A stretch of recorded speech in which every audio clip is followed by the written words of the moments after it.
అసలు visual arts అంటే ఏంటి? దాన్ని అర్థం చేసుకోవడానికి పెద్ద పెద్ద డిగ్రీలు చదవాలా? విజువల్ ఆర్ట్స్ గురించి మనకు తెలియకుండా ఏఐలో ఆర్ట్ క్రియేట్ చేయగలమా? అసలు మన జీవితంలో దీని విలువ ఎంత, ఏంటి, దాని గురించి మనం ఇప్పుడు తెలుసుకుందాం. విజువల్ ఆర్ట్స్ అంటే ఏమిటి? విజువల్ ఆర్ట్స్ అనేది భాష పుట్టక ముందు పుట్టింది. మనుషులు కమ్యూనికేషన్ అంటే భావ ప్రసారం కోసం దృశ్య కళలను వాడేవారు. మనుషులు తమ భావాలను, వాళ్ళకి ఎదురయ్యే అనుభవాలను వేటాడేటప్పుడు వాళ్ళు వాడే పద్ధతులు, కథల ద్వారా ఇతరులకు తెలియజేయడానికి గృహ చిత్రాలు, చిహ్నాలు అంటే సింబల్స్, శిల్పాలు వంటి పద్ధతుల్లో దృశ్యకళను ఉపయోగించేవాళ్ళు, వాడేవారు. విజువల్ ఆర్ట్స్ అనేది ఒక కిటికీ లాంటిది, అలాగే ఒక అద్దం లాంటిది కూడా. దీని ద్వారా మనం అవతలి వ్యక్తి అంటే కళాకారుడు మనసులోకి, వారి ప్రపంచంలోకి తొంగి చూడగలుగుతాం. ఏదైనా ఒక ఆర్ట్ని చూసినప్పుడు అది మన పాత జ్ఞాపకాలు లేదా మన సొంత భావాలను గుర్తు చేస్తుంది. మనం ముందుగా చెప్పుకున్నట్లు మన మనసులో ఉన్న ఒక ఆలోచన కానీ, ఒక ఎమోషన్, భావోద్వేగం కానీ, లేదా ఈ ప్రపంచంలోని చూసిన, అనుభవించిన ఒక అందమైన క్షణాన్ని ఇతరులకు తమ కళ్ళతో చూసి అనుభవించేలా ఒక రూపంలోకి మార్చడమే, అంటే ఆర్ట్ ఫామ్లోకి క్రియేట్ చేయాలి.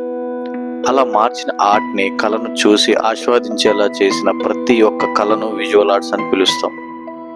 వాటినే తెలుగులో దృశ్య కళలు అంటాం. దృశ్య కళలు అనేవి మాటలతో పని లేకుండా కేవలం రంగులు, కలర్స్, రేఖలు, లైన్స్, ఆకారాలు, షేప్స్, కథలు, స్టోరీస్, వీటన్నిటి ద్వారా మనసులోని భావాలను కళ్ళకు కట్టినట్లు చూపించే ఒక భాష, అది లాంగ్వేజ్. మనుషులు తమ మనసులోని సంతోషాన్ని, బాధను లేదా ఒక గొప్ప అనుభూతిని మాటల్లో చెప్పలేనప్పుడు ఈ దృశ్య కళను వాడుతుంటారు. అందుకే art is the universal language of humanity అన్నారు. కళ అనేది మానవాళి యొక్క విశ్వ భాష. ప్రపంచంలో ఎన్నో భాషలు ఉన్నాయి. మనం మాట్లాడే భాష అందరికీ అర్థం కాకపోవచ్చు, కానీ కళకు అలాంటి హద్దులు లేవు, పరిమితులు లేవు. అందుకే మనం ఎక్కడున్నా, ఏం చేసినా అందరూ చూస్తారు, దాన్ని ఆస్వాదిస్తారు, అనుభవిస్తారు. సో కళ అనేది ఒక యూనివర్సల్ లాంగ్వేజ్. ఇది మీకు అర్థం అవ్వడానికి కొన్ని ఎగ్జాంపుల్స్ చూద్దాం. ఇప్పుడు మనం చూస్తున్న క్లిప్స్లో ఫస్ట్ క్లిప్లో హీరో ఆ మాస్క్ని చూసి తన మనసులో వచ్చిన ఆకారాన్ని మట్టిలో గీశాడు. అది కంప్లీట్ అయినాక ఆ ఫేస్ని చూసి చాలా ఆనందించాడు. అలాగే సెకండ్ క్లిప్లో హీరో అక్కడ ఉన్న ప్రజలు ఇబ్బంది పడుతుంటే చూసి భావోద్వేగానికి గురయ్యి ఎమోషనల్గా ఫీల్ అయ్యాడు. ఫీల్ అయిన తర్వాత వచ్చిన ఆలోచనని పేపర్ మీద డ్రా చేశాడు. చేసిన ఆ డ్రాయింగ్ని చూసి ప్రాపర్ మెజర్మెంట్స్తో అక్కడ ఎగ్జిక్యూట్ చేశాడు, అంటే అమలు చేశాడు. అంతే, తన మనసులో వచ్చిన ఆలోచన ఫినిష్ చేశాడు, అయిపోయింది. అప్పుడు అది చూసిన ప్రజలు ఆనందించారు, అనుభవించారు. సో ఇక్కడ మీకు అర్థమైంది ఏంటి? మనకి వచ్చిన ఆలోచనని ముందుగా పేపర్ మీద డ్రా చేయాలి. అలా డ్రా చేసిన డ్రాయింగ్ని మనకు నచ్చిన మీడియంలో, అంటే మాధ్యమంలో తయారు చేయాలి. ఎస్, మరి మనం ఇప్పుడు తయారు చేయడానికి ఎన్ని రకాల మీడియంస్ ఉన్నాయో ఒక్కసారి తెలుసుకుందాం. ఇప్పుడు చూడబోతున్న మీడియంస్ అతి కొద్దిగా మాత్రమే. ఇలా చెప్పుకుంటూ చూసుకుంటూ పోతే చాలా ఉన్నాయి.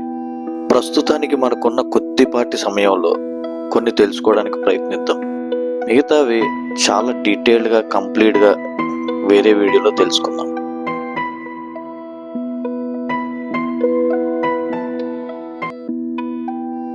ఇవన్నీ చూసి మీరు పెద్దగా కంగారు పడాల్సిన అవసరం ఏం లేదు.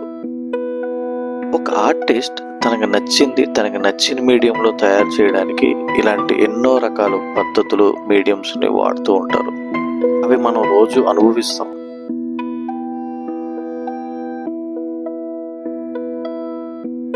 అర్థం కాలే కదా? కన్ఫ్యూజ్ కాకండి, చాలా సింపుల్. Listen carefully. మనం రోజు ఉదయాన్నే లేచిన దగ్గర నుంచి రాత్రి పడుకునే వరకు ఎన్నో విషయాల్ని చూస్తూ ఉంటాం, గమనిస్తూ ఉంటాం, అనుభవిస్తూ ఉంటాం. మన ఫోన్లో వాడే యాప్స్, మనం వేసుకునే బట్టలు, మనం వాడే వస్తువులు, లేదా గోడపై ఉండే ఒక అందమైన పెయింటింగ్, మనం రోడ్డు మీద వెళ్తూ చూసే పోస్టర్స్, మనం నివసించే చోటు, వీటన్నిటిలో ఒక కామన్ విషయం ఉంది. అది మీరు ఎప్పుడైనా గమనించారా? ఎస్, మన నిత్య జీవితంలో అణువు నిండిపోయి ఉన్న ముఖ్యమైన కళ అది. దాన్ని మనం ఏమాత్రం గమనించడం లేదు, ఏమాత్రం పట్టించుకోవడం లేదు. అదే విజువల్ ఆర్ట్స్, దృశ్య కళలు.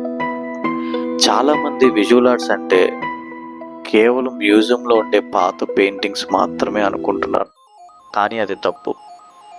Let's see some examples. మనం కొన్ని ఎగ్జాంపుల్స్ చూద్దాం. పాత రోజుల నుంచి ఇప్పుడు మనం ఉన్న ఆధునిక ప్రపంచంలో ఆర్ట్ అనేది చాలా ఫాస్ట్గా ఇవాల్వ్ అవుతూ వస్తుంది. అంటే రోజు రోజుకి అభివృద్ధి చెందుతుంది. దాని డెఫినేషన్ కూడా చాలా మారుతూ వస్తుంది. అంటే ఆర్ట్ యొక్క నిర్వచనం రోజు రోజుకి మారిపోతుంది.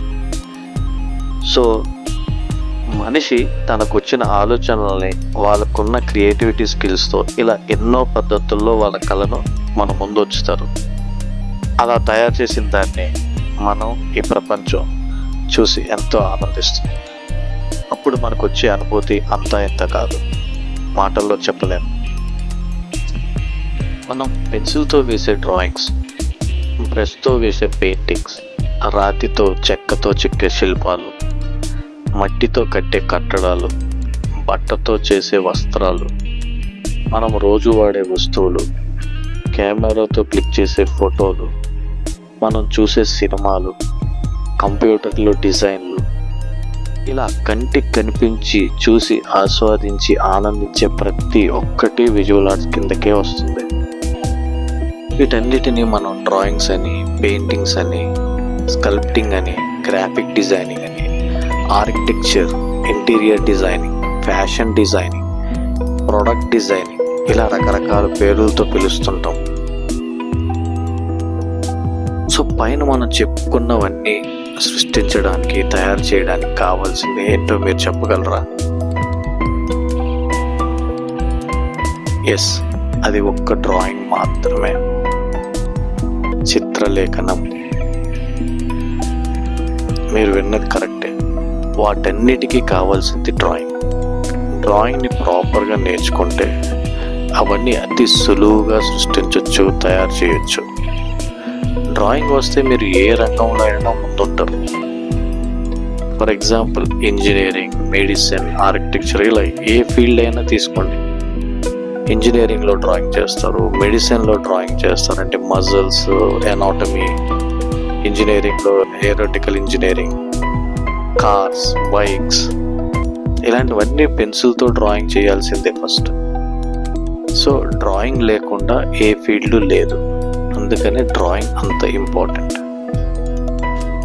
ప్రపంచంలో ఎవరైనా ఎక్కడైనా వాళ్ళకు వచ్చిన ఆలోచనని రాతపూర్వకంగా కానీ, బొమ్మల రూపంలో కానీ ఒక పేపర్ మీద పెట్టాల్సిందే.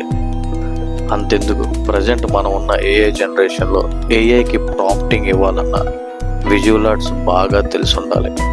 విజువల్ ఆర్ట్స్ తెలుసున్నప్పుడే మన మనసులో ఉన్న ఆలోచనని ప్రాపర్గా పేపర్ మీద పెట్టగలిగినప్పుడే మనం ఏఐ కూడా ప్రాపర్గా చెప్పగలుగుతాం. ఏఐకి ప్రాంప్టింగ్ కరెక్ట్గా ఇవ్వగలుగుతాం, మంచి అవుట్పుట్ తీసుకోగలుగుతాం. ఓకే, ఫైనల్గా మరొకసారి, విజువల్ ఆర్ట్స్, దృశ్యకళ అనేది మన నిత్య జీవితంలో అణువు నిండిపోయి ఉంది. మాటలతో పని లేకుండా మనసులోని భావాలు కళ్ళకు కట్టినట్టు కళతో చూపించడమే. దానికోసం మనం నేర్చుకోవాల్సిందల్లా డ్రాయింగ్. సో డ్రాయింగ్ని మనం ఎలా నేర్చుకోవాలి, ఏం చేస్తే వస్తుంది, ఏం ప్రాక్టీస్ చేయాలి, ఇవన్నీ నెక్స్ట్ వీడియోలో తెలుసుకుందాం. ఈ వీడియోలో మీకు విజువల్ ఆర్ట్స్ అంటే ఏంటో అర్థమైందని అనుకుంటున్నాం. మీకు ఆర్ట్ గురించి మరెన్నో విషయాలు చెప్పాలి, నేర్పించాలన్నదే మా కోరిక. మరి మీకు నేర్చుకోవాలని ఉందా? నాలాగా మీలాగా ఆర్ట్ గురించి తెలుసుకోవాలని ఉన్న ప్రతి ఒక్కరికి ఈ వీడియోని షేర్ చేయండి. నెక్స్ట్ వీడియో కోసం కింద కామెంట్ చేయండి. అంతవరకు స్టే ట్యూన్. ఆర్ట్లో ఇలాంటి మరిన్ని ఇంట్రెస్టింగ్ విషయాలు తెలుసుకోవడం కోసం మా ఛానల్ని సబ్స్క్రైబ్ చేసుకోవడం అస్సలు మర్చిపోకండి. Keep watching, keep learning. Bye bye. This is me Kiran Kumar signing off. Thank you.